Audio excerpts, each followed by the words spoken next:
시청자 여러분 안녕하십니까. 대한민국이 잘 보이는 곳으로 모셔다 드리는 신통방통 정치한배입니다. 먼저 오늘의 핵심 뉴스입니다.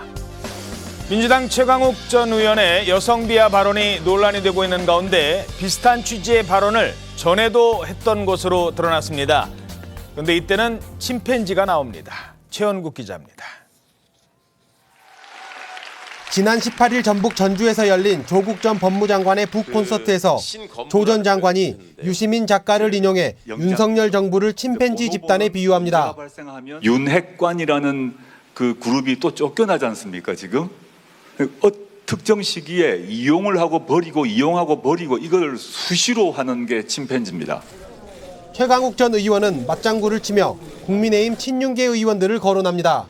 윤핵관들 보면은 그 유인원 비스름하게 생긴 사람들 이렇게 자꾸 나오고 그러잖아요. 그러면서 천천히 의미를 생각해보라며 김건희 여사를 암컷에 비유한 듯한 발언을 합니다.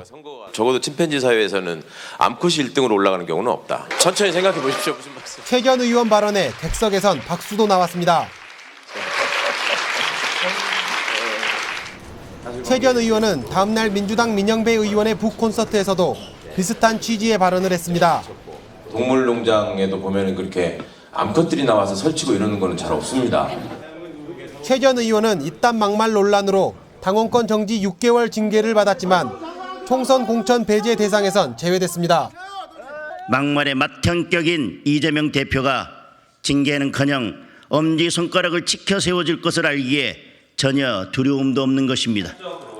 민주당은 최 전 의원의 암컷 발언에 동조한 민영배, 김용민 의원에게도 별다른 조치를 내리지 않았습니다. TV조선 최원국입니다. 자, 암컷 발언이 처음은 아니라는 건데요. 그런데 논란이 커지자 잠적한 지 열흘 만에 드디어 최강욱 전 의원이 입을 열었습니다. 자, 어떻게 반문을 했을까요? 내가 빌런은 아니다.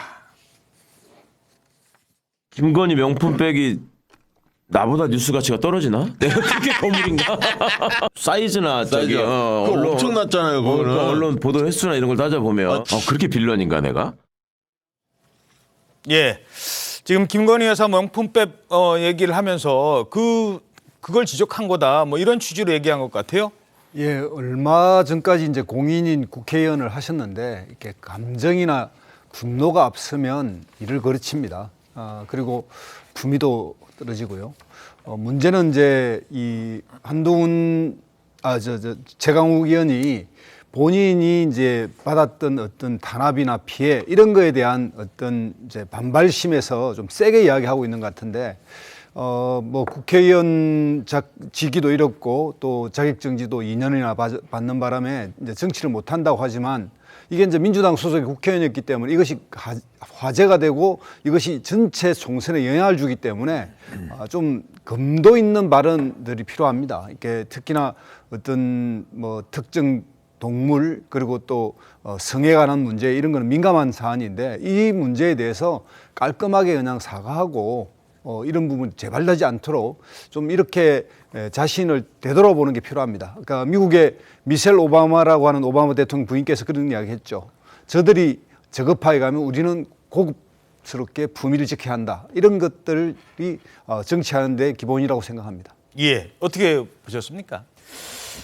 글쎄 뭐 최강욱 전 의원은 뭐 한두 번이 아니고 저렇게 계속 그 여성에 대해서 뭐 저런 표현을 쓰는 것 그리고 이제 윤석열 대통령 일가에 대해서 이제 뭐 이제 짐승에 비유해서 저런 식으로 계속 얘기하는 것은 보면 뭐 본인의 철학으로 보여요. 본인의 그 생각은 왜냐하면 사과를 안 하는 거 보면 바꿀 생각이 없는 것으로 보여요. 예. 그렇기 때문에 최강욱 전 의원의 저런 그 어떤 본인의 철학을 막을 방법이 아무도 없는 거죠. 뭐 징계한다고 해서 될 일입니까? 최강욱 전 의원은 어차피 그 지금 징역형의 집행유예를 받은 상태이기 때문에 저 상태면 앞으로 7년간 피선거권이 제한되거든요. 예. 7년간 피선거권이 제한되는 사람한테 6개월 당원권 정지라는 게 무슨 의미가 있겠어요. 그러니까 이재명 대표가 최강욱 전 의원의 저런 식의 막말 그것이 이제 결국 당에 해가 될 텐데 그걸 막을 생각이 별로 없구나 하는 생각으로 저는 이해가 됩니다. 예. 자, 그런데 문제는 발언을 한 당사자 최강욱 전 의원도 문제지만 두 번이나 논란의 발언을 하는 동안 옆에 있던 누구 한 사람 말리지 않았다는 겁니다. 바로 그 북콘서트의 주인공도 마찬가지였습니다. 희한하죠. 윤핵관들 보면은 그 유인원 비스름하게 생긴 사람들 이렇게 자꾸 나오고 그러잖아요. 참 신기해 그런 거 보면. 제가 몇 군데서 얘기했어요. 적어도 침팬지 사회에서는 암컷이 1등으로 올라가는 경우는 없다. 천천히 생각해 보십시오. 무슨 말씀이세요? 자, 그러니까 옆에서 막 같이 이렇게 웃는 듯한 모습인데 어떤 분위기였어요? 저게 이제 지난 18일이죠. 조국 전 장관의 전주 북콘서트 장면인데요. 이 먼저 조 전 장관이 유시민 작가가 윤석열 개인 또는 윤석열 정부를 보고 침팬치 집단이라고 했는데 적절하다고 본다 이렇게 얘기를 하면서 침팬치는 자기들끼리 싸우고 또 자기들이 내세운 사람을 음모를 꾸며서 몰아낸다. 최근 윤핵관 그룹이 그렇게 쫓겨나고 있지 않습니까? 이렇게 물었습니다. 그랬더니 최강욱 전 의원이 희한하죠. 윤핵관들 보면 유인원 비스무리하게 생긴 사람들이 나오잖아요. 참 신기하다 이렇게 받아쳤거든요.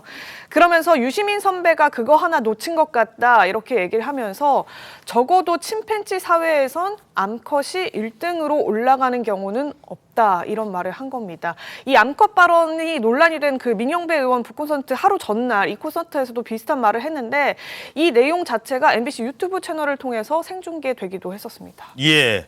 자, 뭐 방송사를 통해서 유튜브 채널 통해서 생중계되는데 저런 얘기를 했다. 자, 정미경 전 의원님, 저런 표현 이런 것들 계속 나오고 있는데 의도적이겠죠? 상당히 본인 스스로가? 아니, 당연히 이제 의도적인 건 저는 기본이라고 보여지고요. 그 최강욱 의원이 그 최강욱의 기본이 저건 것 같아요. 그러니까 사람이 왜 아무리 자기를 감추려고 해도 감출 수가 없는 지점이 있거든요. 얘기를 하다 보면 흥분을 했거나 남을 공격할 때 이제 이성을 잃어버리는 순간이 되면 자기 본연의 수준이 다 보여지는 건데 지금 보세요. 암컷 발언 이렇게 얘기하죠. 그다음에 한동훈 장관에 대해서 뭐 관종, 뭐 생물 막 이런 단어 막 써요. 예.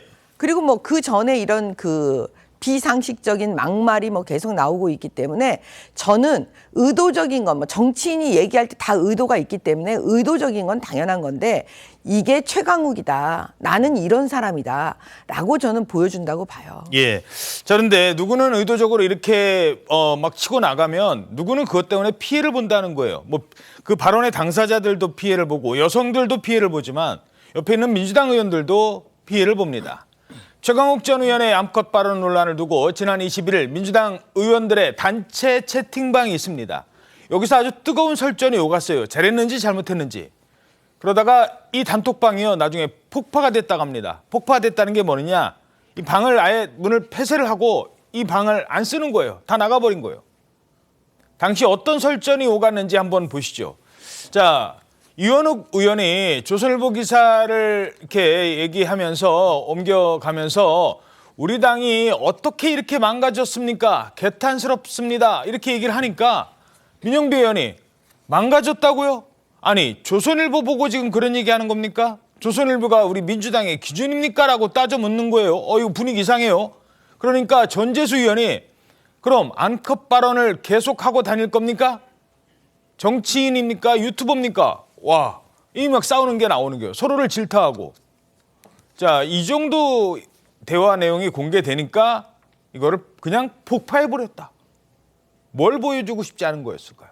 아니, 그러니까 자기들끼리의 저런 대화 내용을 기자들한테 보여주고 싶지 않은 거죠. 왜냐하면 저게 보도가 됐다는 얘기는 기자들이 저 단톡방에 들어가 봤다는 얘기가 되잖아요.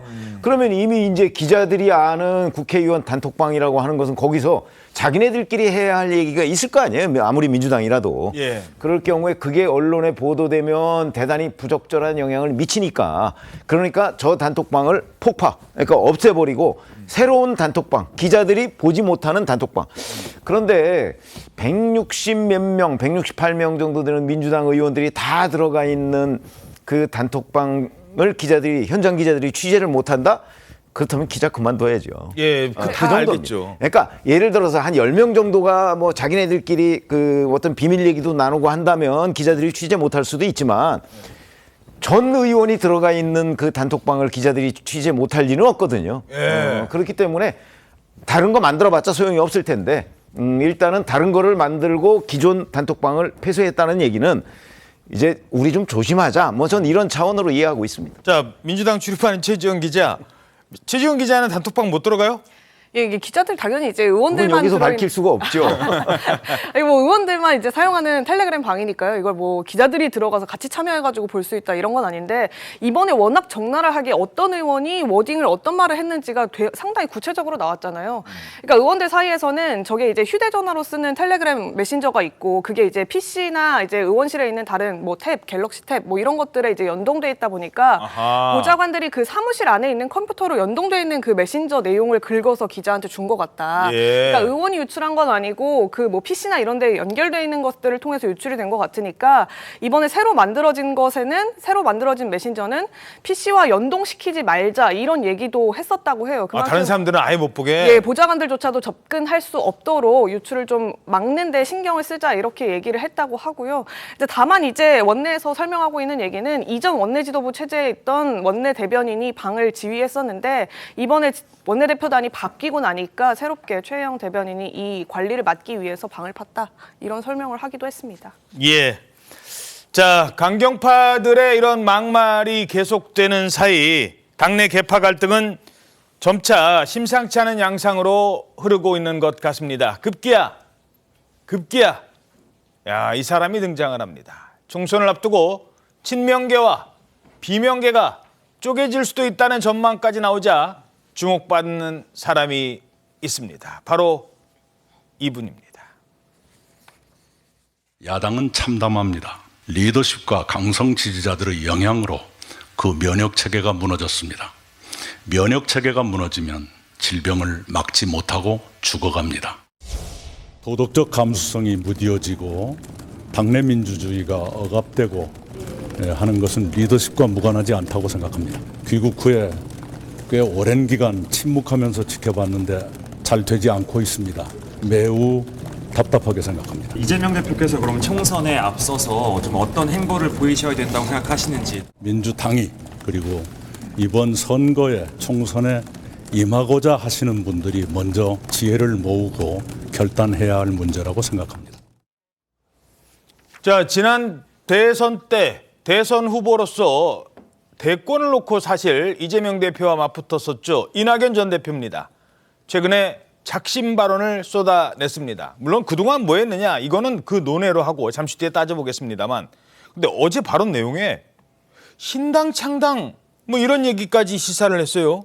예, 이게 이제 기자들이 묻기도 했었는데 신당 창당 가능한 것이냐? 왜냐하면 이재명 지도부를 워낙 세게 직격했기 때문에 원외에서 또 역할을 하실 수 있는 것 아니냐 이런 질문들이 나오니까 이낙연 전 대표가 여러 갈래의 모색이 있다. 국가를 위해 제가 할 일이 무엇인지를 골똘히 생각하고 있다. 이렇게 얘기를 하면서 가능성에 대해서 원천 부정을 하지는 않은 거예요. 어허. 이 비명계 이원욱, 윤영찬, 김종민, 조홍천 이렇게 의원들이 모인 원칙과 상식에 대해서도 그들의 문제 의식과 충정에 공감한다 이런 발언까지 했는데요.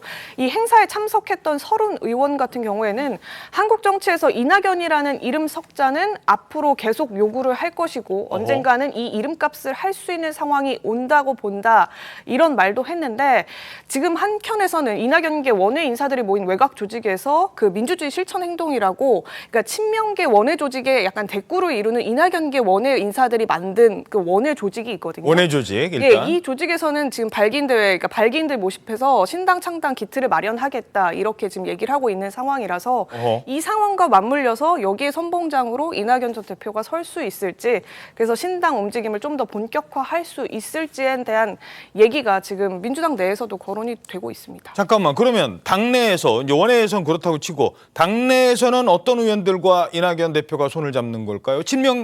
비명계 의원들인 건가요? 예, 일단은 아까 말씀드렸던 그 원칙과 상식 멤버들이 있잖아요. 이원우, 김종민, 조홍천 이런 의원들과 이낙연 전 대표가 수시 소통하는 걸로 알려지고 있고요. 예. 30 의원 등 그 원칙과 상식 모임에는 들어가 있지 않지만 이낙연 전 대표를 지난 전당대회 때부터 대선 때부터 도왔던 또 당내 이낙연계 의원들이 있기 때문에 이 의원들과 수시 소통을 하는 걸로 알려는 지고 있습니다만 예. 물론 신당을 만든다고 한다면 이 원내 의원들이 민주당을 탈당해서 이낙연 전 대표와 손잡고 원외 조직에 가담할 수 있느냐 여부일 거잖아요.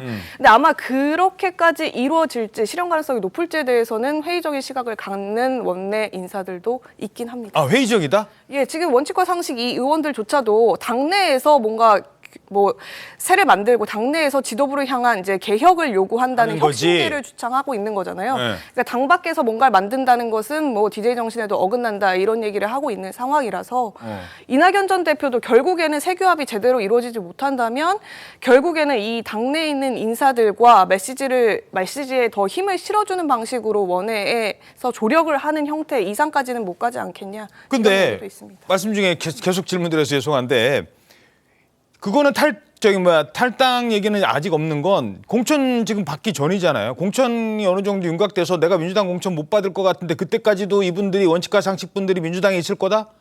이낙연 대표가 나가자고 하는데도 안 나갈 거다?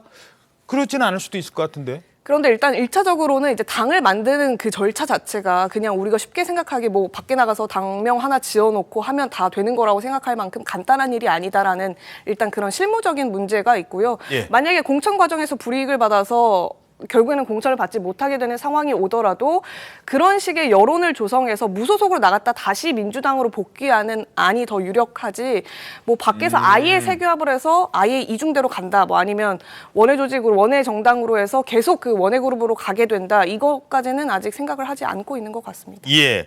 물론 이제 지금 아직 뭐 공천의 윤곽이나 이런 게 드러나지 않았기 때문에 이분들이 나 민주당 안 떠나고 뭐 탈당을 해더라도 내가 민주당 탈당해서 무소속으로 나가지 친당으로 가진 않을 거다라고 하는 분들도 있다는 겁니다. 하지만 지금 탈당을 고민하는 사람들 앞에 지금 비명계의 선봉에 이낙연 전 대표가 있다.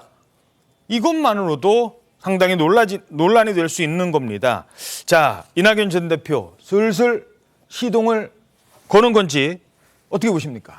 저는 뭐 분위기 조성을 하고 있다고 보는데 문제는 행동력이에요. 과연 행동력이 있을 것인가. 왜냐하면 이재명 대표에 맞설 수 있는 민주당 내의 간판 스타라고 한다면 지금 없습니다. 그렇죠?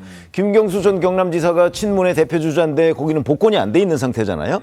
그러니까 지금 저 해외가 있고 그러면 이낙연 전 대표밖에 없는데 뭐 그거는 다 인정할 겁니다. 아마 이재명 대표 쪽도 인정할 것이고.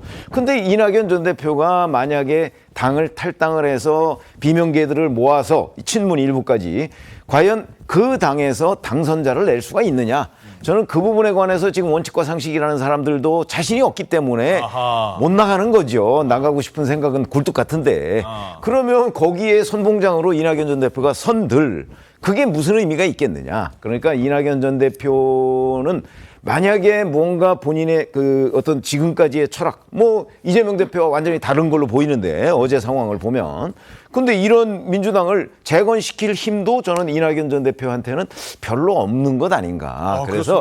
그래서 행동력을 보여주면 뭔가가 이루어질 것 같기도 한데 이낙연 전 대표 뭐 당내에서 엄근진이잖아요. 엄근진. 엄중하고 뭐 근엄하고 진지하고 이거는 행동력이 없다는 얘기하고 비슷한 얘기거든요. 그래서 이낙연 전 대표가 그동안 보여온 정치 스타일을 보면 여기에서 결행 가능성이 저는 상당히 부족할 걸로 보인다. 이렇게 진단합니다. 그런데 이낙연 전 대표한테는 이제 호남이라는 지역적 기반이 또 확실하거든요. 이재명 대표보다 오히려 높을 수도 있고 그런 점들이 총선에서 다른 정당을 하나 만들 때는 상당히 고려점이 될 수도 있을 것 같거든요. 맞습니다. 그러니까 어떤 세대나 지역 이런 것이 이제 정치의 주요 기반인데요. 그러니까 이제 당 내에서 크게 보면 명분이 있고 하나는 세력이 있습니다.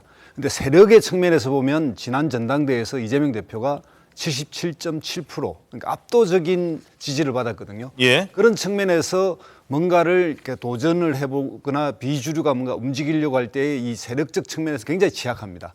말씀하신 대로 지역적 기반은 있으나 당의 분위기 전체는 그렇다. 그게 특히 왜 그러냐면 지금 현재 더불어민주당의 맞상대라고 할 수 있는 국민의힘과 현재 대통령 부분의 통치가 민주당을 탄압하는 인상을 주고 있기 때문에 더 대표 중심으로 단결을 하고 있습니다.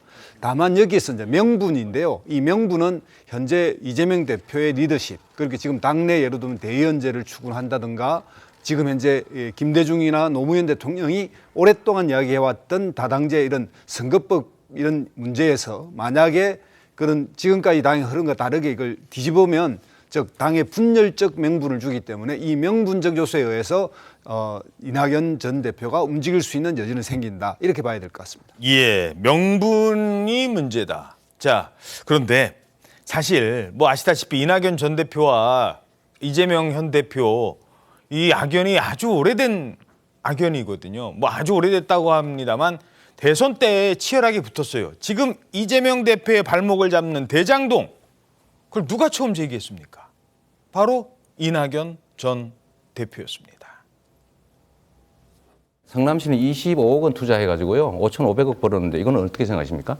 대단히 일확천금이죠. 그건 일확천금이 아니라 공공회수 정책을 잘했다고 하는 겁니다. 성남시에서 생긴 문제를 마치 제가 공격해서 생긴 문제인 것처럼 호도하고 계십니다. 제 출국에 대해서 여러 시비가 있다는 것을 압니다. 어떤 사람은 경멸하고 증오합니다. 어떤 사람은 저주하고 또 공격합니다. 그것을 여러분이 정의와 선함으로 이겨주시기 바랍니다. 자, 결국 이낙연 전 대표가 경선에서 지고 유학길에 오르면서 이재명 대표의 승리로 일단락이 됐습니다. 일단 민주당 내부에서는. 그런데 돌고 돌아 총선 4개월 앞두고 다시 이낙연의 등장? 또 한 번 충돌로 가는 걸까요? 자, 그러니까 기자들이 또 물어봤겠죠. 이재명 대표한테. 이낙연 전 대표 요즘에 막 작심 비판하고 신당 얘기하던데 대표님은 어떻게 생각하세요? 어떻게 생각하세요? 뭐라고 반응했을까요? 직접 보시죠. 이낙연 전 대표님이 오늘 대표님을 겨냥해서 민주당을 작심 비판했는데 좀 관련해서 입장 있으실까요? 이낙연 전 대표님이 또 준연동형 비례대표제도 필요하다고 말씀을 하셨는데 여기에 대해서 간단하게 한 말씀 부탁드립니다. 간병 문제로 온 국민들이 고통받고 있습니다. 사실 이걸 제도화하면 이제 개인들의 부담도 줄이고 또 간병인이 좋은 일자리가 될 수도 있습니다. 이낙연 전 대표님 발언 관련해서 입장 없으신 걸까요? 네, 기자는 계속 이낙연 전 대표 보신다는데 어떻게 생각하세요? 간병인들의 문제를 물론 저긴 병원이었습니다만 계속 약간 동문서답하는 화법 어제도 그렇게 나왔는데 어떻게 보셨습니까? 저렇게 그 엉뚱한 대답하는 거에 대한 그 불편함이 있는데 제가 고민을 했어요. 왜 저는 그 이재명 대표가 저렇게 질문에 엉뚱하게 대답하는 거에 나는 왜 불편할까? 그랬더니 찾았어요, 그게. 찾았습니까? 네, 그게 뭐냐면 질문하는 기자를 일단 무시하는 거죠. 이 무시당하는 느낌 때문에 아마 기분 나빴던 것 같아요. 기자는 시청자를 대신해서 질문하는 거죠. 그렇죠. 그러면 이걸 바라보고 있는 우리 국민들, 시청자 입장에서 무시당하는 그 기자의 그 느낌처럼 우리도 무시당하고 있다라는 거. 그런 생각이 드는 거예요. 그러니까 아예 뭐 이낙연에 대해서는 나에게 질문하지 말고 그런 질문조차 나에게 하지 마라. 예. 그런 느낌이기 때문에 아마 불편했던 것 같아요. 그다음에 두 번째는 뭐냐면 그 이낙연 그 전 대표 입장에서는요. 사실은 지난번에 귀국했을 때 이재명 대표가 정상적이라면 구속이 되겠지라고 아마 생각했을 거예요. 그러면 본인의 이제 어떤 룸이 생기잖아요. 여지가, 영역이. 예. 근데 지금 그게 안 된 상황이 돼버렸기 때문에 이낙연 전 대표 입장에서 제 개인적인 생각은 뭘 할 수 있는 게 별로 없어 보여요. 그냥 이렇게 얘기만 할 뿐이죠. 사실은 이거는 굉장히 큰 얘기였는데 도덕적 감수성이 무너지고 지금 민주당이 당내 민주주의가 억압되고 하는 것은 리더십과 무관하지 않다고 생각합니다. 사실 되게 점잖게 얘기했지만 이재명 때문에 당내 민주주의가 억압되고 도덕적 감수성은 완전히 무너졌다. 이렇게 지금 얘기하는 거잖아요. 그래서 제가 볼 때는 이런 얘기 말고 과연 이낙연 대표가 뭔가 움직임으로 뭔가 그 이재명 대표에게 두려움을 갖게 하는 그런 행동을 뭐 할 수 있는 게 있을까요? 저는 없을 것 같습니다. 그 이낙연 전 대표도 통화를 해보면 예. 그러니까 저런 모습에 대한 불만이 있는 것 같아요. 그러니까 그러니까 외면하는 거. 그러니까 본인의 리스크나 본인의 이런 본인으로부터 초래된 문제들에 대해서 정면적으로 뭐 사과를 한다거나 뭔가 좀 반성을 한다거나 그런 모습 없이, 그러니까 뭐 기자들이 저렇게 아픈 질문을 물어봐도 대답을 하지 않는 모습. 그러니까 당내 민주주의가 사라졌다라고 하는 지점이 과연 저 리더의 모습으로 촉발된 거 아니냐 이 얘기를 하는 건데, 지금 비명계 의원들도 계속 지금 당이 바뀌어야 된다 얘기하지만 지도부에서 아무 말을 해주지 않고 있잖아요.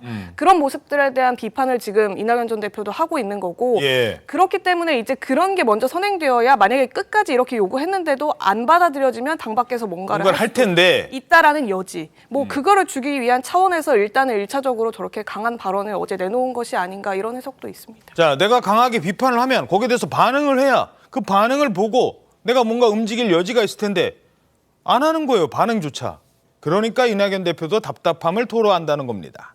그런데 그냥 피해만 가는 건 아닌 것 같습니다. 유튜브 라이브 방송에서 의미심장한 말을 했다고 합니다. 한국일보 사면 기사입니다. 자, 선거는 승부다. 이상이 무슨 소용이 있느냐. 이재명 대표가 이렇게 얘기하면서 병립형 비례제 선택하나. 자, 선거는 승부다. 이상이 무슨 소용이냐. 자, 최지원 기자. 병립형 비례제 또 나와요, 이거 쉽게 좀 설명해 주세요. 어쨌든 정당 득표율에 따라서 이제 단순하게 비례 의석을 배치를 한다는 거죠. 그러니까 거대 양당이 워낙 그 정당 득표율이 가장 높기 때문에 그에 따라서 그 득표율에 따라서 비례 의석을 배분하게 되면 당연히 이제 여야 1당이 비례 의석 대부분을 가져갈 수밖에 없는 그런 구조가 바로 병립형 비례제 구조입니다. 예. 근데 이제 이재명 대표의 어쨌든 가장 큰 고민거리는 저 발언에서도 나왔다시피 원내 1당을 다음에도 사수할 수 있을 것이냐. 그래서 거대 야당으로서 입장을 내고 뭔가 하고자 하는 바를 이룰 수 있을 것이냐 이 부분인데, 지금 국민의힘에서 위성정당을 만들기에, 만약에 지금 준연동형 비례제로 간다면 위성정당을 만들기에 자명한 상황에서 민주당이 그러면 자체 분석한 대로 뭐 26석 정도를 뺏기면서까지 이거를 그냥 손 놓고 있을 수만은 없는 것 아니냐, 이런 지금 명분이자 주장인 것 같아요. 예. 그런데 또 여기에 더해서 이제 오늘 아침에 라디오에도 나왔지만 최측근 김영진 의원도 역시 위성정당의 폐해를 낳게 한 지난 총선의 선거제 합의 자체를 원천 재검토해야 된다, 이런 취지로 얘기해서 지금 그 가능성이 더 높아지는 분위기인데, 그 밖에도 이제 단순히 이제 원내 1당 사수, 민주당 전체를 위한 목적도 물론 있겠지만 이재명 대표가 지금 그러니까 선당우사를 해야 한다라는 목소리도 많잖아요. 예. 그래서 계양구 지역 출마를 버리고 뭐 비례 후순위로 배정받아서 전체 선거를 지휘해야 된다, 이런 아이디어까지 나오는 상황에서 이제 단순 정당 득표에 따라 비례 의석이 배분되면 비례 의석 자체가 많아지기 때문에 이 대표가 비례 후순위를 받더라도 원내 입성을 하게 되면서 동시에 전국 선거도 치를 수 있고, 그러면 결과적으로 원내 1당까지도 노려볼 수 있는 그런 본인의 처지와 당의 상황을 같이 대입시켜서 이 주장을 하는 것 아니냐, 이런 해석들도 있고요.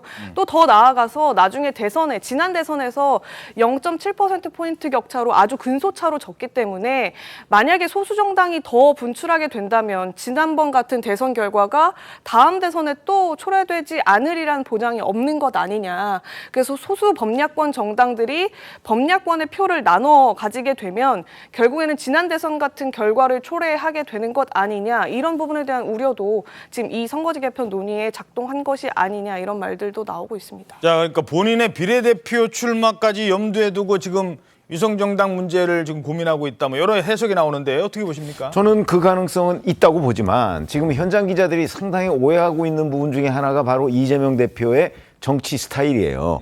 뭐 비례대표 후순위? 이재명 대표는 아마 그런 생각을 눈꼽만큼도 가지고 있지 않을 겁니다. 무슨 얘기냐면, 자, 비례대표 후순위 받았다가 떨어진 분이 있어요. 김대중 대통령입니다. 14번, 1996년에 14번을 받았어요. 그랬는데 떨어졌어요. 13번까지 됐어요. 그건 원래 그 의도는 뭐였냐면, 나를 당선시키기 위해서 그 소위 DJ 지지 세력들이 결집하라는 신호였는데, 그렇죠. 14번까지는 딱 13번까지만 당선시키고 14번을 그 당선을 안 시켰거든요. 어허. 자, 무지무지하게 위험한 거예요. 비례대표 후순위 순번을 받는다는 게. 예. 그런 위험함을 이재명 대표가 감수할까? 저는 감수할 생각이 조금도 없다고 봅니다. 아하. 왜? 본인 방탄을 해야 되는데 국회의원 배지 여기서 만약에 떨어져 봐요. 떨어질 위험성이 있는 선택, 그거는 이재명 대표가 제가 관찰해 본 바로는 절대 하지 않을 사람입니다. 아니, 그럼 지난번에 인천 계양을 또 떠날 가능성이 없다고 하셨고, 그러니까 비례도 인천 계양을에 또 나온다니까요. 그렇게 봐야죠. 왜 그러냐? 아니 보궐선거가 자기 사는 지역에 보궐선거가 있는데 그걸 버리고 계양을로 갔던 사람이잖아요. 거기 그 정도면은 현장 기자들이 저는 다 눈치를 챘어야 된다고 보는데 예. 현장 기자들이 너무 자꾸 이상적으로 뭔가 시나리오를 생각하고 있다. 저는 이렇게 생각합니다. 예. 자, 뭐 그 얘기 잠깐 해보죠. 민주당의 또 전문가시니까 이재명 대표는 절대 인천 계양 안 떠난다. 어떻게 보세요? 일단 이재명 대표가 그동안 보여준 리더십이 굉장히 이제 실리적입니다. 그러니까 뭐 말씀하신 대로 대선이 끝나고 나서 보궐국회의원 선거를 나오고 또 전당대회에 나와서 당대표가 되고 이런 걸 보면 정말 본인이 실리적으로 취해야 될 것을 확실히 취하는 예. 그동안의 정치 관행과는 다른 걸 선택했고요. 또 하나는 굉장히 그 실존적이죠. 그러니까 생존을 위해서라면 분명하게 선택해야 될 대의를 보다는 본인이 먼저, 그러니까 지난번에 뭐 단식까지 해가면서 했는데 마지막에는 또 이렇게 방탄이라고 하는 형태의 호소를 해버린다든가 이런 식의 생존을 위해서는 또 이게 선택하는. 그래서 이제 이재명 대표가 뭔가 이게 비판을 하자면 소탐 대실하는 거 아니냐. 우선 눈앞에 단기적 이익을 너무 보는 거 아니냐. 이런 지적이 많고요. 예. 문제는 이제 이런 것이 선거법하고 연결돼 있고 지금 만약에 백리팽으로 회귀한다면 민주당의 전통적 노선과 국민 앞에 약속했던 걸 또 위반하니까 정말 당대표로서의 또 한 번의 리더십이 흔들릴 수 있는 그런 가능성이 있다. 그리고 지역 선택 역시도 마찬가지로 뭐 거기에 누가 나온다 뭐 상대에서 원희룡 장관이 나온다 이런 문제가 있기 때문에 두고는 봐야겠습니다만은 이재명 대표가 보다 좀 큰 걸음으로 큰 호흡으로 민주당의 리더십을 이끌어야 하지 않나 이렇게 생각이 듭니다. 아니 제가 말씀드린 취지가 조금 잘못 전달된 것 같아서 계양을 절대 안 떠난다는 게 아니고 이재명 대표의 목표는 무조건 국회의원 배지를 달아야 되는 거예요. 그러니까 계양을에 그대로 있든가 아니면 비례대표를 가더라도 후순위를 안 가고 그 선순위로 간다는 거죠. 그렇게 해야 무조건 배지를 달 거 아니겠어요. 그 뜻입니다. 예. 자, 뭐 원희룡 장관이 그쪽으로 간다는 얘기가 있으니까 그 얘기도 잠시 뒤에 나눠보도록 하죠. 자, 지금부터는 국민의힘 소식 짚어보겠습니다. 내일입니다. 11월 30일. 내일이 무슨 날이냐? 뭐 일반인들한테는 뭐 11월의 마지막 날 정도인데 국민의힘은 특히 혁신위는 조금 다른 날입니다. 인유한 위원장이 정해놓은 데드라인이 내일입니다. 인유한 위원장 지난주에 내일까지 중진, 친윤계, 험지 출마하거나 불출마에 대한 얘기를 해라. 그거 없으면 그 얘기 안 하면 최후 통첩을 했습니다. 우리 혁신위원들이 지금까지 온 반응에 대해서는 굉장히 냉담을 가지고 있습니다. 당에서 어떤 변화가 보이지 않으면 혁신위원들이 다음 주 목요일 날 회의에서는 좀 아주 강한 메시지가 담기지 않을까. 자, 저 때만 해도 인유한 위원장이 많은 분들한테 박수 받으면서 쫙 치고 나갔어요. 그래도 별로 안 움직였습니다. 이러다가 인유한 위원장 계속 인기 올라가겠는데 했는데 요 며칠이요. 인유한 위원장이 두문불출하고 있대요. 오늘자 서울신문 사면입니다.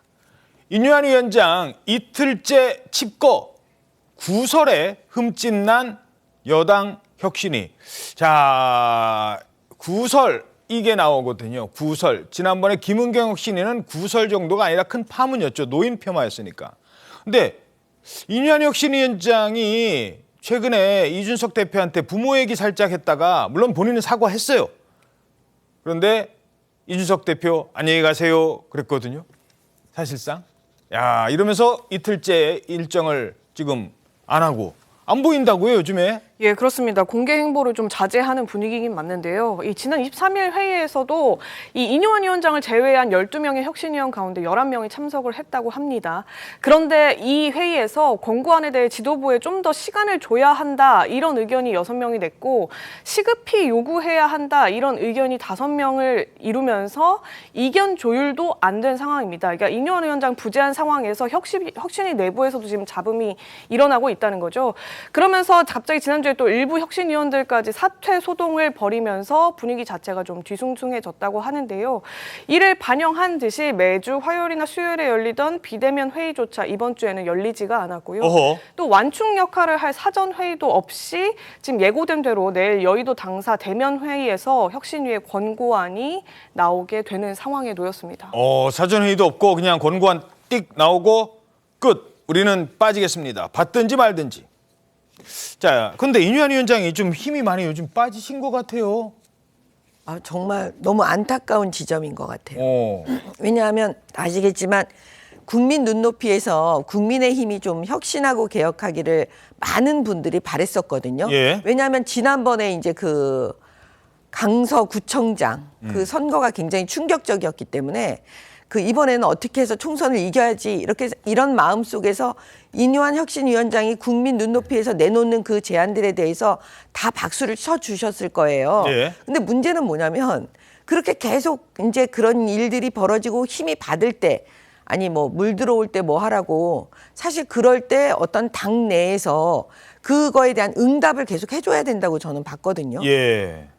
아니 선거를 한두 번 치러본 사람들이 아니잖아요. 당내도. 그렇죠. 근데 그게 계속 막히면서 동력이 떨어지는데 거기서 이제 이게 동력이 떨어질 때가 또 문제예요. 왜냐하면 힘이 떨어질 때 그럼 새로운 힘을 받아갖고 나가야 되는데 예. 새로운 힘은 들어오지 않는 가운데 본인들의 이제 실수에 의해서 그게 더 나가버리면 이제 이거는 다시 수습이 좀 어려워지는 그런 상황이 되거든요. 예. 지금 인유한 혁신위가 딱 지금 그 순간에 걸려 있는 것 같습니다. 그래서 개인적으로도 그렇고 아마 지금 많은 당원들이 안타까워하는 지점이거든요. 예. 물론 일각에서는 좀 시간을 좀 두고 기다려봐라. 지금 뭐 당장은 안 움직여도 언젠간 움직일 것이다. 어떻게 뭐 10년, 20년 정치한 지역을 빠져나오겠느냐 당장에 이런 해석도 있습니다만 아니 좀 물러나달라고 했을 때 비슷한 뭐 뉘앙스라도 이게 보여줘야 되는데 누구는 버스 막 92대 동원하고 누구는 울산이 내 지역군데 이러고 있고 누구는 뭐 대통령 언급하지 마세요 그러고 누구는 나는 스타 아니에요 그러고 이러니까 인유한 위원장도 힘이 좀 빠질 것 같다는 겁니다. 원래는 24일이었거든요. 12월 24일쯤까지 한다고 했는데 그럼 내일로 그냥 대충 마무리가 되는 건가요? 내일 회의는 열리나요? 내일 회의는 일단 예고가 돼 있죠. 예. 근데 그거는 인유한 혁신위원장의 구설, 이준석 전 대표와 관련한 구설, 그게 있기 전 얘기예요. 그렇죠? 그래서 저는 내일 회의가 사전 회의도 없는 상태에서 아무런 조율도 없는 상태에서 또 회의를 열었다. 그럴 경우에 대면 회의를 열었다고 할 경우에 결국은 혁신이 내부의 그 속도 조절론과 결행론 사이에 또 충돌 모양만 아마 드러날 가능성이 대단히 높아서 예. 내일 회의를 과연 열 것인가 아니면 연기할 것인가도 이제 오늘부터 아마 고민이 시작될 것으로 보이고 예. 원래 인유한 혁신위원장이 그 친윤이나 이런 중진들의 그 어떤 불출마나 수도권 험지 출마로 시한으로 잡았던 게 12월 초예요. 아직 시간이 있습니다. 그러니까 내일 원래 뭔가 더 센 메시지를 내겠다는 거는 그 마지막 그 뭔가 경고를 하겠다는 것으로 보여요. 그런데 뭐 하여튼 내일 열릴지는 한번 좀 두고 보시고 시한이 아직 오지도 않았는데 그 사람들이 호응할 것이다. 뭐 그렇게 아마 기대는 안 했을 거예요. 예. 그렇기 때문에 저는 여전히 인유한 혁신위원회의 그 어떤 그 혁신 카드 이거는 유효하다고 보고 아직은 유효하다. 이 유효한 부분이 인유한 혁신위원회의 본인의 어떤 결단에 의해서 저는 충분히 가능하다고 봐요. 자, 조기 해체한다는 얘기는 혁신 실패를 뜻하는 거거든요. 그렇겠죠. 혁신 실패는 인유한 혁신위원장 개인의 실패뿐만 아니고 국민의힘의 실패예요. 국민의힘의 실패를 지금 김기현 대표는 이제 내가 대표직 유지할 수 있도록 돼 있으니까 다행이다 이러고 그냥 말면 되나요? 김기현 체제의 실패예요. 사실 그렇게 되면. 그러니까 인유한 혁신위원회가 내일 조기 해체를 한다는 얘기는 김기현 지도부도 유지될 수가 없어요. 그 상황이 되면. 저는 그렇기 때문에 인유한 혁신위원장이 결단을 해야 된다. 그 결단은 저는 뭐 조기 해체가 안 될 거라고 보지만 여하튼 조기 해체의 경우에도 혼자 그냥 혁신위가 해체 그리고서 김기현 지도부 앞으로 잘해보세요. 이렇게 나가지는 않을 거예요. 예. 김태흠 충남지사가 얘기했던 논계. 그거 굉장히 중요한 지적입니다. 논계가 되라. 나도 희생을 해야 된다는 거예요. 나도. 자, 그렇다면 일단 여러 희생하셔야 된다는 분들 반응 한번 다시 들어볼까요? 울산 울산 지금 이 타이밍에 왜 내려가세요? 울산 내 지역구잖아 라고 했었습니다. 출마 관련해가지고 좀 이야기가 나올까요? 울산은 내 지역구고 내 고향인데 울산 가는 게 왜 그 화제가 되나요? 대표가 의정 후보에 한 건 전례가 없다는데요. 그것도 태어나서 처음 듣는 얘기네. 자, 지금 지적하신 거 바로 질문 드리죠. 인유한의 실패는 결국은 김기현의 실패다. 동의하십니까? 꼭 뭐 그렇지는 않은 것 같습니다. 현재 김기현 대표는 그 부분에 대해서 약간 선을 긋고 있는 것 같고요. 인요한 핵심은 지금 의미가 없어져 버렸습니다. 이제 뭐 자초해버렸고 스스로 해체할 수 있는 수순으로 들어가고 있는데요. 문제는 이제 뭐냐면 출발부터 강서 보궐선거 패배의 원인을 진단하고 거기서부터 시작해야 하는데 그게 아니라 그냥 통합을 꺼내면서 시작을 했고 또 너무 때이르게 공천 문제를 건드렸습니다. 핵심이는 공천이 본인의 본업이 아니거든요. 그런데 마침 개울이 나간 줄 알고 뛰어나온 개구리처럼 또는 뭐 벤처 같은 경우에 좀 5년 뒤에 붐이 불 건데 지금 막 그냥 창업을 해서 뭔가 서둘렀지만 때를 못 만나서 이런 식처럼 약간 어려워지고 있는데 김기현 대표는 지금 당무감사 중심으로 해서 당의 공천권은 내 손에 있다. 내가 주도적으로 총선 체제를 구성할 것이고 그렇게 나아가겠다라고 하는 신호를 주고 있어서 이제 인요한 핵심이는 뭐 본인 스스로 빨리 해체할 수밖에 없는 그런 길로 가고 있지 않나 이렇게 생각이 듭니다. 예. 한편 뭐 김기현 대표는요, 뭐 간단히 말씀드리면 울산시장 선거에서 지난번에 그 패배했잖아요. 그때가 2018년. 그게 바로 울산시장 선거 개입 사건이었는데 이것 때문에 피해를 봤다라고 이제 본인이 주장하고 계시지 않습니까? 지금 그래서 재판하고 있는데 참 오래 걸렸어요.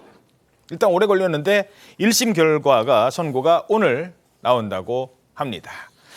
자, 지도부와 혁신위가 이렇게 갈등을 보이고 있는 가운데 일거수 일투족이 화제가 되는 장관이 있죠. 한동훈 법무부 장관입니다.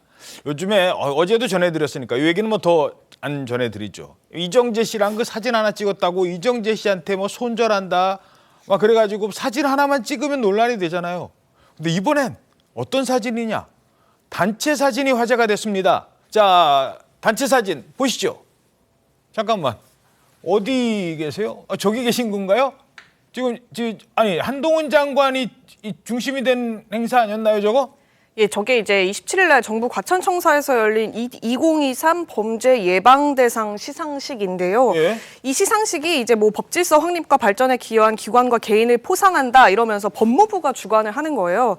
근데 이제 한 장관이 수상자 여러분 축하한다고 하면서 수상한 사람이 주인공이 되어야 된다 이런 차원에서 수상자들을 가운데 착석시키고 사진 촬영을 하게 하고 이제 본인은 제일 구석자리인 오른쪽 끝부분에 서서 저렇게 깃발을 들고 있는 모습이 찍힌 겁니다. 그러니까 뭐 지금 저 사진도 보면 아시겠지만 그 한 장관이 원체가 이제 강조했던 게 그런 부분이라고 해요. 상을 받는 사람이 강조되어야 되지 주는 사람이 강조될 필요는 없다. 이런 차원에서 관례를 좀 깼다라는 평가가 나오고 있습니다. 예.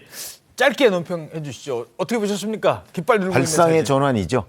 왜냐하면 한동훈 장관이 맨 가운데에 앉아서 사진을 찍어야 된다고 아마 실무자들이 계속해서 그렇죠. 요구를 했을 장관님 거예요. 이쪽으로 오시죠. 그렇죠. 근데 한 장관이 아니다 뭐 이렇게 얘기를 설명을 하고서 했겠죠. 저 사진을 찍었을 거거든요. 네. 저거는 가운데에 앉아서 찍었어도 많은 사람들이 누구도 비판할 수가 없어요. 왜냐하면 다른 사진들이 다 그러니까. 그렇죠. 근데 그렇지 않다 하는 거는 한 장관의 발상의 전환이다. 저는 그 정계 입문을 앞두고 있는 사람으로서 상당한 정무적 감각이다 이렇게 생각합니다. 정미경 의원님도 지역에 이렇게 가서 행사 같은 데 하시면 당연히 사진 찍을 때 가운데 쓰시라고 하잖아요. 근데 그렇게 했을 때 저렇게 옆자리로 아니야 이렇게 하기도 쉽지는 않을 것 같고 분위기라는 게 또 있으니까. 네, 쉽지는 않죠. 네. 근데 저걸 보면은 참 그 정치 안 하셨는데 안 해봤잖아요. 지금 한동훈 장관. 그렇죠. 본격적인 정치는 안 해봤죠. 네, 근데 그 감각이라든가 이런 어떻게 뭐라 그럴까 그런 굉장히 뛰어난 것 같아요. 정무력이라고 지금 표현을 해주셨는데 정무감각? 정무감각 이게 굉장히 뛰어난 것 같아요. 근데 이게 결론을 보면은요 사실 저렇게 하시는 게 더 돋보여요. 그렇잖아요. 국민들 보시기에 또 저기 참석한 분들 보시기에 되게 신선하기 때문에 결과적으로는 무조건 한동훈 장관의 승이라고 보여져요, 저는. 예. 아유, 여기서 제가 이 얘기까지 하면 또 도토리 얘기할까봐 오바마 대통령이 그 빈라덴 그 검거 작전 할 때 그 사진 혹시 기억나십니까? 구석에서 대통령인데도 구석에서 있었던 그런 사진이 갑자기 생각이 납니다. 근데 다 사진 찍는 것도 구도고 의도는 있다는 점도 말씀드리죠. 이번만이 아니잖아요. 의전문화 깨는 게. 자, 이 사진 한번 보시죠. 비 오는 날 우산을 들고 갑니다. 장관 옆에 보좌관이에요. 6월에 찍었던 사진. 저거 어떤 사진이었죠? 저거는 이제 본회의 출석했던 모습인데요. 지난 6월 21일입니다.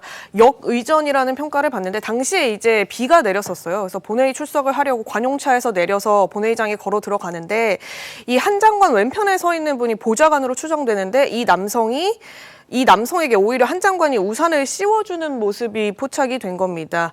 이게 또 지난 2021년에 강성국 당시 법무부 차관의 황제 의전 논란과 또 비교되면서 화제를 부르기도 했는데 저때 예. 얼마나 불편해요, 보는 사람도. 당시 차관이 저 야외에서 브리핑을 하는데 뒤에 의전하는 분이 무릎 꿇고 무릎까지 꿇으면서 우산을 씌워주는 모습이 회자가 되면서 비난을 받았었는데 그 장면과 대비된다 이런 지지자들의 말도 지금 나오고 있습니다. 뭐 이 밖에도 저희들이 그래픽으로 몇 개 정리만 간단하게 하죠.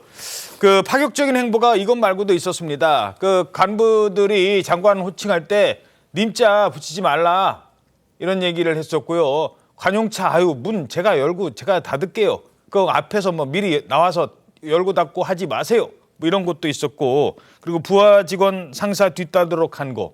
요것도 뭐 이렇게 자꾸 뒤에 따라오세요. 저기 편하게 걷겠습니다. 이렇게 했다는 겁니다. 물론 한동훈 장관의 나이는 뭐 다른 장관에 비해서는 젊은 편이고 그래서 저런 것들이 더 불편할 수도 있습니다만 과연 그냥 이게 불편해서였을까? 그렇지는 않을 것 같다는 겁니다. 벌써 이제 정치 행보 시작한 것 같다는 평들이 많거든요. 사진에도 신경 쓰고.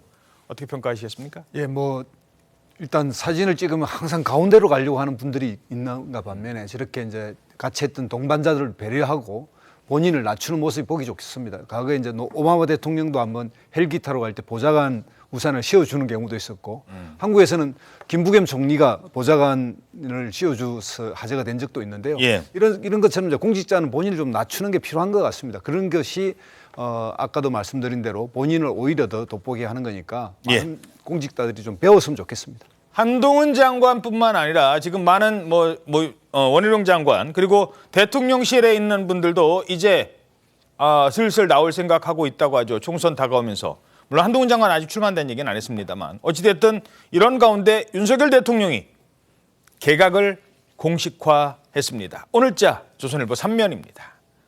자, 윤 대통령은 다음 주부터 떠나는 분 있을 것. 이제 12월 되니까 그렇죠. 지금도 사실 늦었는데 12월 되면 떠나는 분 있을 거다. 이러면서 이르면 4달 4일 개각을 시사했습니다. 자, 장관 10명 안팎이 거론된다는데 어떻게 전망되고 있어요? 예, 이게 지금 이르면 12월 4일에 개각을 지금 검토 중인 걸로 알려지고 있거든요. 19개 부처 장관 가운데 10명 안팎을 지금 교체할 걸로 보이는데 추경호 기재부 장관 후임에 최상목 현 대통령실 경제수석, 또 원희룡 국토부 장관 후임에 심교원 국토연구원장 등등이 거론됩니다. 이제 한동훈 법무장관도 계속 총선 출마 가능성이 나오고 있기 때문에 길태기 전 서울고검장과 박성재 전 서울고검장에 대한 인사 검증도 같이 진행 중이라고 알려지고 있습니다. 자, 이런 상황을 선거 때마다 겪으셨을 정미경 의원님, 국민의힘 분위기 앞으로 개각 이후에 어떻게 달라질 것 같습니까? 이제 본격적으로 이제 총선 분위기에 돌입했다라고 보여져요. 그리고 이제 사실은 장관을 하신 분들은 윤석열 정부, 어떻게 보면 윤석열 대통령하고 가장 가까운 분이라고 우리 국민들께서 생각하실 거 아니겠어요? 예. 그러면 이제 이 장관 분들이 나오셔서 저는 일정 정도 바람을 좀 일으켜야 된다. 예, 선거에 유리할 수 있도록. 뭔가 바람을 일으켜 주기를 내심 다 바라고 있을 거예요, 아마. 예, 그렇죠. 후보가 되고 싶어 하는 사람들은. 근데 이제 그게 막 스타 장관 해가지고 너무 주목을 받아서 민주당으로부터의 집중 공세를 받으면서 오히려 그게 역효과가 날까봐 사실은 전전긍긍하는 그런 지점도 있기 때문에 저는 국민의힘의 지도부와 이 선대본부를 구성했을 때 그 선대위원장이나 본부장 실질적으로 선거를 이끌어가는 사람이 물속에 있어야 됩니다. 그분들은 이 지점을 굉장히 아주 이렇게 뭐라 그럴까요? 아주 구도를 잘 만들어야 네, 된다. 잘 만들지 않으면 저는 이게 역효과 아니면 긍정적인 효과 이 사이에서 어떤 방향을 일으킬지 그거를 잘 염두에 두셨으면 합니다. 오히려 언론의 스포트라이트를 받는 게 상대 당의 공세의 대상이 될 수도 있기 때문에 이 부분을 지적을 하신 것 같습니다. 자, 하지만 치고 나오는 사람도 있습니다. 자, 다음 두 사람과 관련된 내용입니다. 화면 함께 보시죠. 자, 제목을 원희룡의 험지 그리고 하태경의 험지입니다. 두 사람 다 험지 출마한다고 했습니다. 여권의 대표적 중량급 정치인. 그런데 원희룡 국토부 장관은 개항을 출마를 거의 기정사실화하고 있습니다. 본인이 아니라고 절대 얘기 안 해요. 물론 간다고도 얘기 안 했습니다. 그거는 전략적 선택입니다. 아직 미리 지금 어디 가겠다라고 얘기하지 않는 거죠. 근데 얘기한 사람이 있습니다. 바로 하태경 의원. 근데 어디로 가기로 했느냐? 정치 1번지로 종로에 도전장을 내밀었습니다. 이러니까 일각에서는 어디가 험지인데 종로가 험지일까? 지금 종로에 우리 국민의힘 최재경 의원 있는데 거기가 어떻게 험지냐? 이런 논란입니다. 지금부터 짚어보죠. 자, 일단 원희룡 장관이 죄송합니다. 요 화면 먼저 보시죠. 인천 검단 아파트를 갔습니다. 검단 아파트가 어디였죠? 입주 예정자들을 만났는데 그 아파트가 바로 회의 장면이네요. 아파트가 지난번에 왜 붕괴가 돼가지고 지하 주차장 막 붕괴되고 그때 막 고생들 많이 했잖아요. 그 붕괴 사고가 발생한 지 7개월 만에 그 최종 보상 합의가 저렇게 이제 이루어졌답니다. 그러면서 이제 장관이 자연스럽게 가서 주민들을 만나는 거예요. 아이고 그동안 고생 많았죠. 근데 여기가 어디냐? 물론 인천 계양은 아니에요. 저 아파트입니다. 지금 나오네요. 저 아파트. 검단 아파트인데 저 검단 아파트 이제 지금 마무리가 어느 정도 이제 돼가고 있네요. 검단 아파트가 있는 곳이 바로 인천 계양을 지역구에서 불과 차로 10분 거리. 그러니까 계양까지는 안 갔습니다만 주변에 있어요. 여기 간 것만 가지고도 기자들이 질문을 한 겁니다.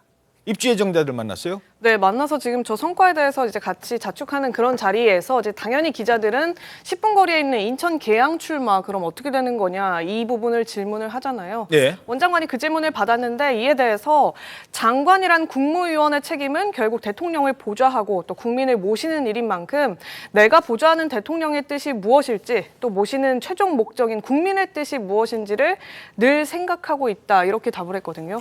국민의 뜻. 예, 그러면서 윤심 이야기 참 많지만 결국 윤심이 민심을 따라갈 거다 이런 말도 했습니다. 오호. 이 장관으로서의 일도 무한한 책임감을 가지고 있지만 만약 제 역할이 바뀌게 되더라도 국가와 정부를 위한 책임을 다하는 자세를 가지려고 한다 이런 얘기를 했는데 사실상 출사표를 던진 것 아니냐 준비한 메시지 같다 이런 해석들이 기자들 사이에서 나왔었습니다.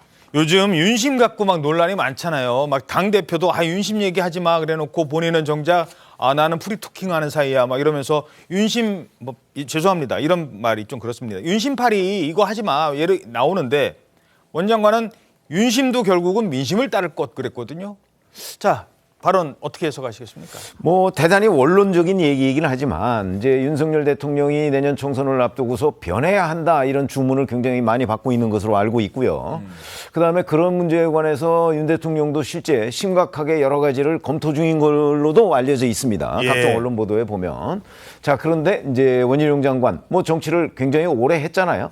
그런 걸 보면 원희룡 장관이 저렇게 얘기했을 때는 윤 대통령이 이 민심을 따르는 여러 가지의 그 조치들, 행동으로 보여야 할 것을 저는 조금 앞당겨야 한다는 촉구성 발언으로 봅니다. 앞당겨야 한다? 그러니까 지금은 사실 그 뭐 해외 순방이나 뭐 이런 것들이 워낙 많이 잡혀 있어서 이 국내 정치 문제에 대해서 집중할 시간이 좀 부족했던 것도 사실이거든요. 예. 그러나 지금부터는 이제 국내 정치 문제, 총선 구도를 어떻게 짜야 되는지 하는 문제가 최종적으로는 대통령의 결단이 필요한 부분이 굉장히 많아요. 아마 그런 부분을 원희룡 장관이 촉구한 것 아닌가 이런 생각이 듭니다. 빨리 민심을 따르라. 저는 거기에 방점이 있다고 봅니다. 자, 뭐 지금 이 타이밍에 제가 갑자기 이 질문 드려서 죄송한데 최 의원님이니까 편하게 제가 질문 드리겠습니다. 어떤 건지 다 답변하시니까. 부산인데요. 네. 부산 엑스포. 이번에 그냥 했으면 부산 막 민심도 좋아지고 내년 총선까지 쫙 갔을 텐데 네. 국민의힘 입장에서는 네.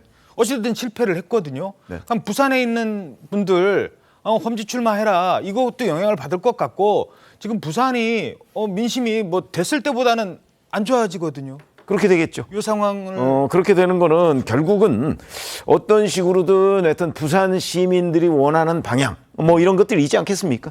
부산 시민은 각종 여론조사를 보면 뭐 부산 시민뿐만 아니고 다른 것도 좀 새 인물이 나와서 뭔가를 해줬으면 하는 게 있는데 정치는 또 현실이거든요. 예. 새 인물이 구시대 인물보다 득표력이 없으면 그건 아무런 의미가 없는 거예요. 그렇기 때문에 뭐 장제원 의원 정도라면 워낙 상징적인 의미를 가지고 있으니까 모르지만 아마 다른 의원들은 이렇게 됐으니까 오히려 재공천을 받을 확률, 국민의힘 네. 확률이 저는 더 높아졌다고 봅니다. 오히려. 그건 무슨 얘기냐면 부산의 민심이 좋으면 딴 사람으로 바꿔도 되지만 부산의 민심이 지금 그 2030 엑스포 유치도 안 된 상황에서 쉬운 곳이 아니다. 부산이 이제 이렇게 되면 부산이 이제 부산 전체가 뭐 지금보다 훨씬 나아질 것 같지 않거든요. 이 상황이 되면 그 현재의 당협위원장이나 또는 현역 의원들이 그 자리를 그 다시 지키게 될 가능성 조금은 높아졌다고 봅니다. 내가 떠나게 되면 내가 지금 부산이 쉬운 곳이라고요? 영남이 쉬운 곳이라고요? 아니잖아요. 얘기할 가능성이 더 높아진다. 높아지죠. 그러니까 대구 경북과 부산 울산 경남 이 사이에서 대구 경북은 여전히 뭐 윤석열 대통령이 만약에 물갈이를 한다고 했을 때 당선 가능성이 높다고 보지만 부산 울산 경남은 그 정도까지는 아닐 것이다. 엑스포 실패도 영향이 있다. 저는 이렇게 봅니다. 알겠습니다. 자, 이미 부산을 떠난 사람이 있습니다. 그래서였을까요? 나는 서울 가서 험지 출마하겠습니다. 수도권이라고 했어요. 서울이라고 콕 집지는 않았습니다. 그래서 어디로 갈까 봤더니 하태경 의원 서울 종로 출마를 선언을 했죠. 그랬더니 당 안팎에서는 거기가 험지 이런 평가가 나오고 있습니다. 그렇죠. 근데 어쨌든 지금 현역 의원이 계신 곳이잖아요. 그 현역이 그냥 현역도 아니고 0.5선이에요, 지금. 제가 그분 최재형 의원 지지 유세를 간 게 작년 초니까 0.5선밖에 안 된 사람한테 너 비켜. 내가 해야 돼. 왜냐하면 너는 안 될 것 같으니까 그거든요. 그러니까 그렇게 얘기를 하는 것은 매우 예민한 문제고 그리고 판단도 애매해요. 우리가 다선자에게 험지 출마를 요청한다는 것은 다선자의 역량과 경륜으로서 우리가 잃었던 실질을 회복해 달라는 것이 험지 출마가 갖고 있는 기본 생각인데 지금 종로를 가면 결국은 본인이 당선되더라도 결국 플러스 마이너스 제로거든요. 자, 그러니까 험지 출마를 하는 이유는 험지에 가서 이겨야, 그러니까 이제 국민의힘 입장에서는 민주당 자리를 뺏어와야 그게 플러스 1이지. 지금 국민의힘 의원하고 현역 의원인데 굳이 거기에 가서 또 하겠다? 그러면 국민의힘 전체한테는 의석수에 무슨 도움이 되느냐는 겁니다. 물론 뭐 다음에 또 이긴다는 보장은 없어요. 어찌됐든. 자, 김병민 최고위원이 평소에 하태경 의원한테 좋은 얘기 많이 했었거든요. 이런 얘기를 했대요. 하태경에 보낸 존경한다라고 했던 내 문자 메시지 그거 취소하고 싶어요. 내가 옛날에 존경한다고 했는데 부산 떠난다고 했을 때는 지금은 취소하고 싶습니다. 야, 지금 상황 어떻게 보십니까?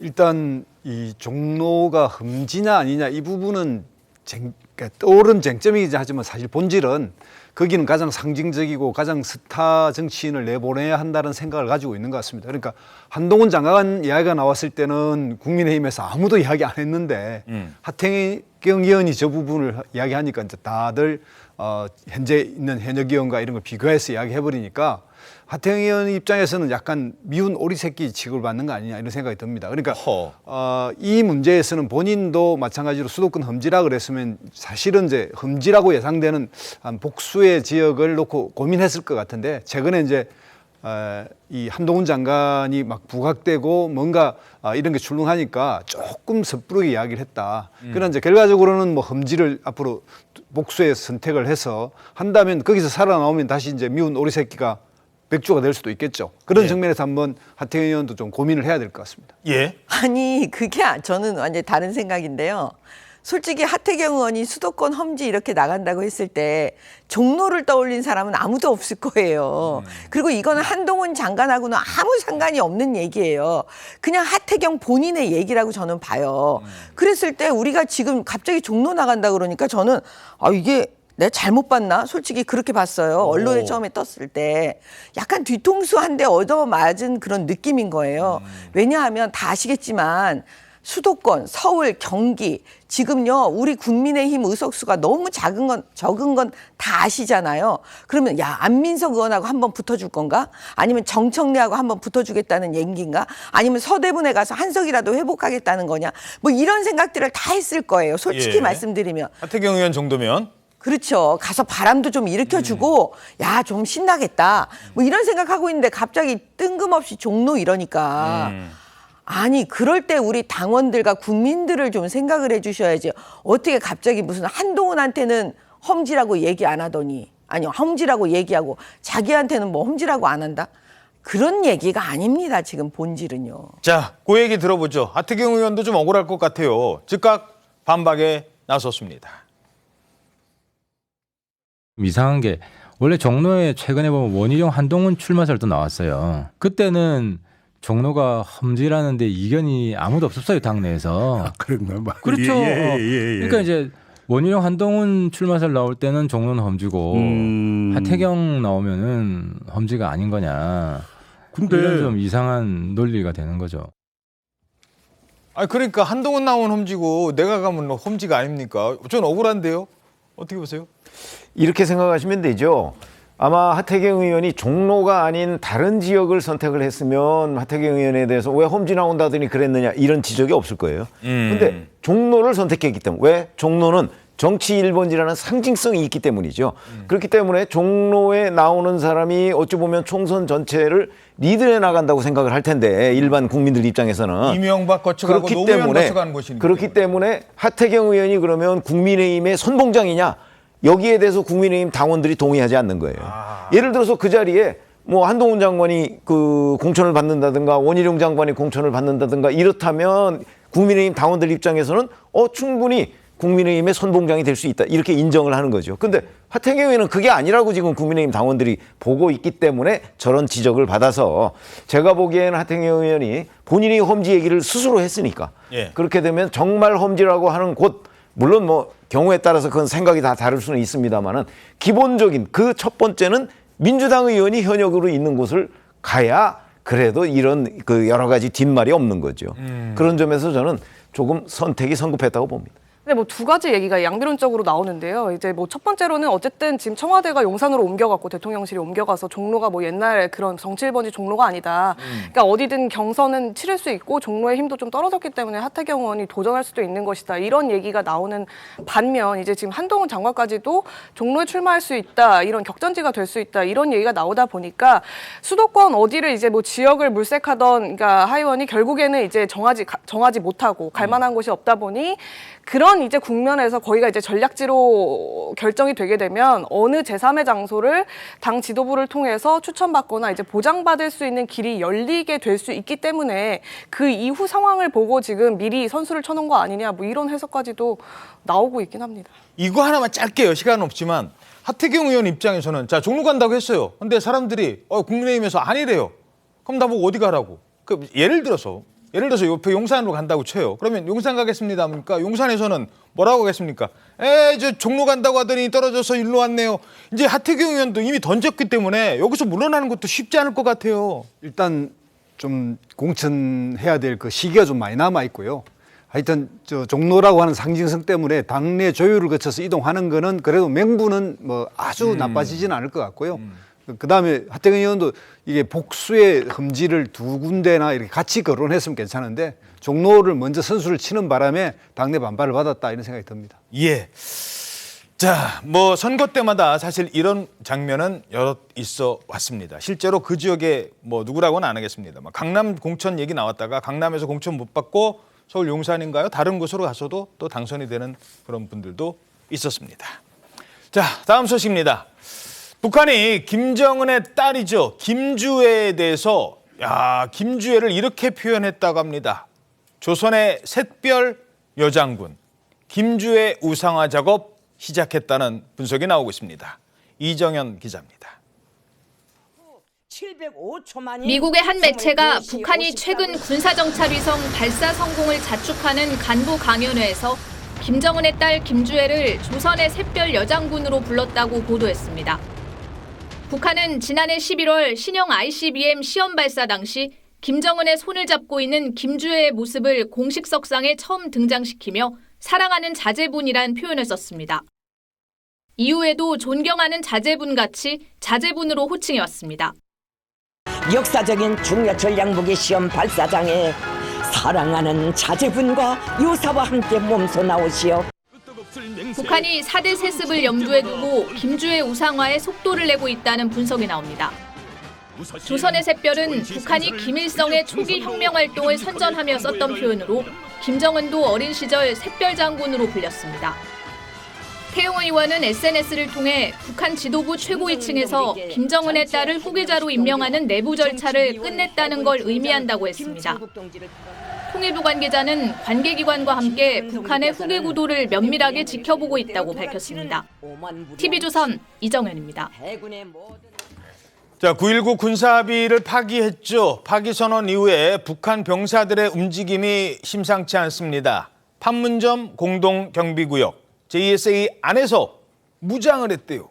권총을 차고 있었다고요? 예, 북한 경비 병력이 판문점 공동경비구역 안에서 권총으로 재무장을 한 것이 확인이 된 건데요. 어허. 원래 2018년 10월 달부터 비무장 상태였었습니다. 예. 근데 이번에 다시 권총으로 재무장을 했다는 건데 북한이 지난 23일에 9.19 군사합의 폐기를 선언했고 지금 권총 차고 있네 진짜. 그렇습니다. 그리고 바로 그 다음 날인 24일에 비무장 지대 안에 지피를 복원했었거든요. 예. 그리고 나서 지난주 후반부터 권총으로 재무장했다는 것이 어제 확인이 된 거예요. 예. 반면에 우리 측 JSA 경비요원들은 아직 비무장 상태라고 합니다. 저 지금 화면은 이제 옛날 화면인데 저렇게 다시 비무장 지역 안에서 권총을 차고 다니기 시작을 했다는 겁니다. 야, 갑자기 무슨 일이 생길 수도 있는 거예요. 저런 식이 되면. 어찌됐든 북한이 앞서 복원하는 그 GP 있잖아요. 감시초소 비무장지대 안에 있는 거. 근데 우리 군 GP와 얼마나 떨어져 있느냐? 1km도 안 떨어져 있다고요. 네, 그렇습니다. 북한이 복원 중인 비무장지대 GP 11곳 가운데 10곳은요. 우리 GP와의 거리가 1km 이내라고 알려지고 있고요. 예. 나아가서는 그중에 3곳은 600m 이내라는 겁니다. 야, 부르면 다 들리겠네. 네, 초근접거리다 보니까 일단 군 당국에서는 북한의 기습적인 도발에 대한 대책을 집중 점검해야 된다. 그런 대책을 세우고 있다는 소식인데요. 이 600m 이내라는 것은 소총 유효 거리 안에 있다라고 볼 수밖에 없기 때문에 그렇죠. 만약에 북한이 도발을 한다라고 했을 경우에는 우리 군 당국도 적절하게 대처해야 된다. 그 대책이 나오고 있는 상황이고요. 실제로 북한군이 최근 반입된 무반 동총 등 중화기, 소총 등으로 총격에 나서는 경우에 이 사상자가 다수 발생할 여지가 있고요. 특히 이런 무력 충돌이 이 BMG 밖으로 확대될 가능성이 있기 때문입니다. 자, 게다가 북한이 얼마 전에 그 왜 정찰위성, 군사 정찰위성이라고 쏘아 올렸잖아요. 이제 위에서 내려다 본다는 거예요. 그런데 뭐 그 화소라고 하죠. 그 해상도도 떨어지는데 뭘 보겠어 했었잖아요. 북한은 뭐라고 주장하느냐? 우리가 미국, 백악관 다 들여다봤고 펜타곤도 들여다봤다. 이런 주장을 하고 있습니다. 23시 36분 25초 워싱턴의 백악관, 펜타곤 등의 대상들을 촬영한 자료들을 구체적으로 보고받으시었습니다. 노포크 해군 기지와 뉴포트 뉴스 조선소 지역을 촬영한 자료에서는 4척의 미 해군 핵항공모함과 1척의 영국 항공모함이 포착됐습니다. 네.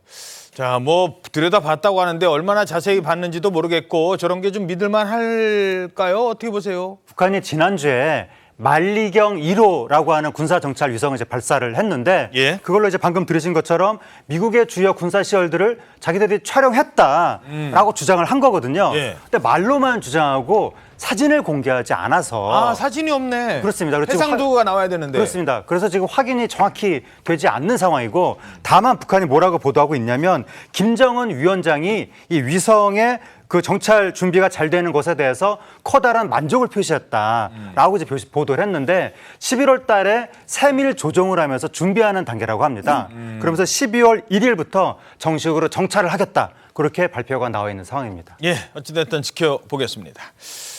자, 요즘에 병원에요. 그렇게 젊은 사람들이 많이 간답니다. 근데 어디로 가느냐? 뭐 내과, 외과 이런 데가 아니라 접수대로. 병원 접수대 20, 30대. 아, 왜 병원 이렇게 많이 갔지? 요즘 뭐 독감 유행하나? 독감 아니래요. 아니, 젊은 사람들이 요즘에 갑자기 왜 병원으로 몰리는 거예요? 네, 임상시험 아르바이트 때문입니다. 한 제약사가 약을 시중에 내놓기 위해서는 약효의 안정성을 검증하는 임상시험을 해야 하잖아요. 알바하러 가는군요. 네, 그렇습니다. 근데 이제 한 제약사가 고지혈증 치료제 임상시험을 하는데 이게 아르바이트 비용으로는 고액입니다. 290만 원을 준다고 해요. 290만 원? 네, 그러니까 66명을 뽑는데 요즘 청년들이 취업이 잘 안 되잖아요. 그러니까 이 아르바이트에 20대와 30대가 저렇게 몰려서 줄을 서고 있는 겁니다. 아, 아니 그러니까 저기 가서 내가 그 뭐 고지혈증 약을 그러니까 뭐 일단은 먹어보는 거잖아요. 부작용이 나는지 안 나는지 임상 실험이에요. 아직 안정성이 확보되지 않은 거잖아요. 자, 단순히 고액 알바로 이렇게 생각을 하기에는 글쎄요. 그게 쉽지 않은 건데 부작용도 적지 않은데 그래서 유경험자 이미 임상 시험 그 경험을 해본 사람 얘기를 들어봤더니 그분은 이렇게 얘기합니다. 마루타. 피 계속 뽑으니까 휘청휘청하는 분들도 많고 쓰러지는 분들도 많고 그래서 이제 몇 부러지시고 완전 마루타죠. 코로나 걸린 것처럼 엄청 발열이랑 그런 게 심했었어요. 약 때문은 아닐 거다 이러셔서 그냥 흐지부지 넘어갔는데 야, 그럼 저런 걸 알고도 고액 알바 이거 하나 믿고 그냥 가는 거예요? 네, 대학생들이 많이 오는 커뮤니티나 이 구직 사이트에는 이렇게 이제 단기간 고수익 알바라고 하면서 임상시험에 이제 지원할 것을 독려하는 홍보글이 굉장히 많다라고 하는데요.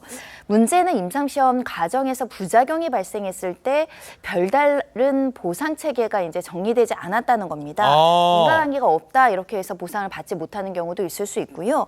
특히 이 참여비 같은 경우도 뭐 고성, 폭언 이런 여러 가지 사유로 지급을 거절할 수 있다 이렇게 제시되기도 했습니다. 한 취업 준비생 같은 경우에는 인터뷰에서 2박 3일 이제 병원에 입원해서 각종의 검사를 마친 다음에 100만 원을 받았다. 돈 때문에 실업용 쥐가 된 느낌이지만 이런 아르바이트 고수익을 얻을 수 있는 기회가 흔치 않기 때문에 뭐 앞으로도 계속 참여할 수밖에 없다라고 인터뷰를 하기도 했는데요. 젊은 사람들이 이렇게 돈 때문에 고수익 알바에 참여하고 있는 실정입니다.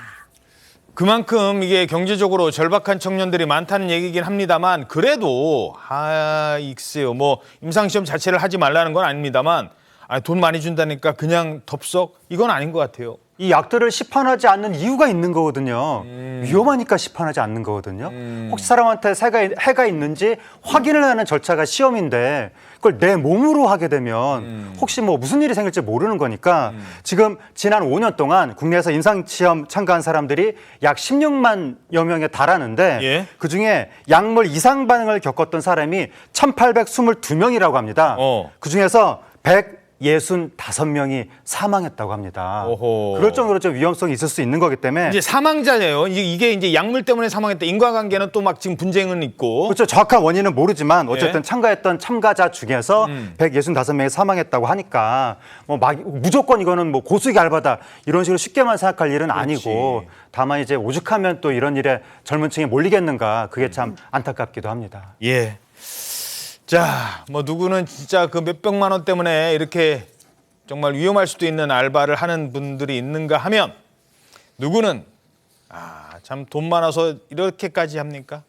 미국에서요 한 100만 장자가 있었는데 이 사람은요 내 17살짜리 아들, 17살짜리 아들, 그다음에 아버지가 있겠죠.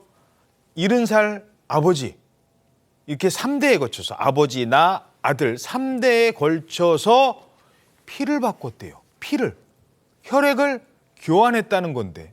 아니 피를 왜 바꿔요? 왜? 네, 많은 분들이 이미 들어보셨을 거예요. 미국의 괴짜 백만장자 브라이언 존슨이고요. 바로 회춘 때문입니다. 회춘하려는 시도예요.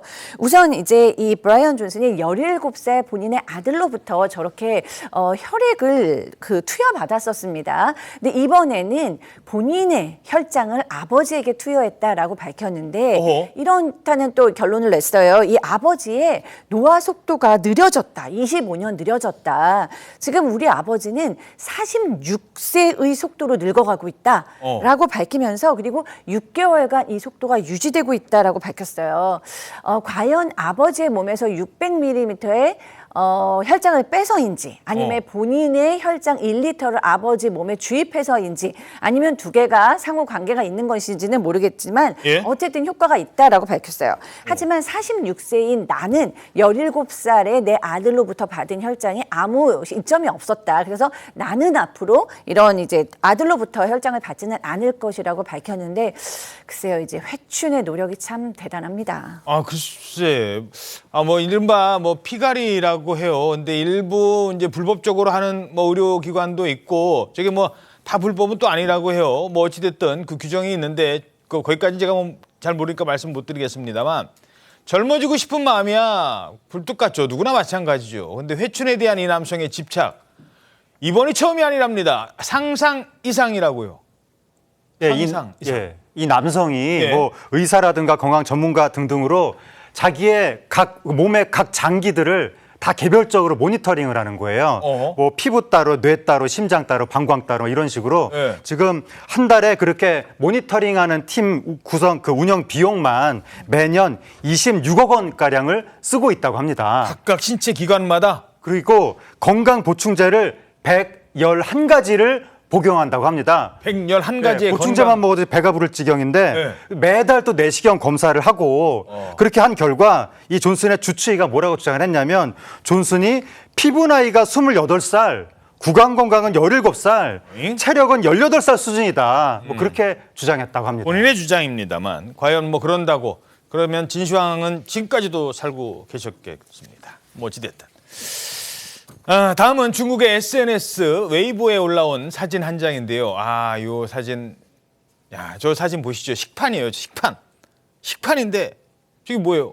저게 무슨 사진인지 못 같기도 하고 아니 지금 식판에 밥 먹는 그릇, 저게 뭡니까 저게? 네, 정말 좀 믿어지지 않는 소식인데요. 25일에 상하이 교통대학의 학생들이 이런 주장을 했어요. 밥을 먹다가 저렇게 바늘로 보이는 철심을 먹었다. 라고 얘기를 한 거예요. 식사 안에 저런 것이 있었다라고 지금 주장을 했어요. 상하이 교통대학, 그 유명한 대학이에요. 상하이 교통대 구내식당에서 나왔대요, 저런 게. 네, 그래서 지금 상하이 시장감독관리국은 조처를 했다라고 밝혔는데 굉장히 놀랍습니다. 와, 어떻게 저런 게 나왔을까? 그런데 저렇게 된 바늘을 누군가는 삼켰다고요? 네, 대학 측의 설명은 관련 부서와 협의를 했더니 저것이 이제 시험용 바늘이라 이제 사람용이 아니라 예방 접종용 바늘이다 이렇게 밝히고 있습니다. 즉 백신 접종을 하던 이제 돼지가 계속 움직이면서 바늘이 부러져서 이렇게 그 이물질이 들어간 것 같다라는 이제 설명인데요. 이게 보시다시피 길이가 1.5cm는 넘어요. 만약에 모르고 삼켰다가 신체에 장기를 건드렸다고 한다면 치명적인 상처도 발생할 수 있었을 텐데 일단은 여러분들이 지적하는 게 어떻게 음식 과정에서 저것을 발견하지 못했느냐, 위생상 문제가 있다라는 지적이 따르고 있기 때문에 이 대학 측에서도 이 사건을 매우 중요하게 여겨서 전담팀을 꾸려 조사를 하겠다라는 입장이고요. 식자재 전수 검사하고 영업을 중단하게 하겠다라고 이야기를 하면서 사과하고 있습니다. 그래도 그것만 하겠습니까? 맥주에다가 그 소변 본 거. 뭐 처음이 아니죠, 이런 게 사실. 네, 그렇습니다. 지금 중국 내에서 위생 관련 논란이 굉장히 많죠. 저희가 봤던 그 맥주 원료 보관소에 가서 소변을 넣은 사건도 있었고요. 장세동 전문대학 학생들이 쥐머리를 먹었다라고 고발한 사태도 있어요. 알고 보니까 이제 오리목 요리였다고 하는데 그 후에 뭐 이 학교에서 다시 큰 애벌레가 나와서 더 큰 비난도 받았고요. 또 요즘 알려진 또 영상에서는 양고기의 살과 뼈를 분리하는데 본인의 입으로 분리했던, 그러면서 내 침은 난 전문가라 침이 묻지 않는다라고 얘기해서 더 큰 논란이 되었었죠. 예, 알겠습니다. 1분 뒤에 돌아오겠습니다. 네, 오늘 아침 대한민국 잘 보이셨습니까? 당신의 대한민국, 저희 신통방통이 응원해드리겠습니다. 여러분 고맙습니다.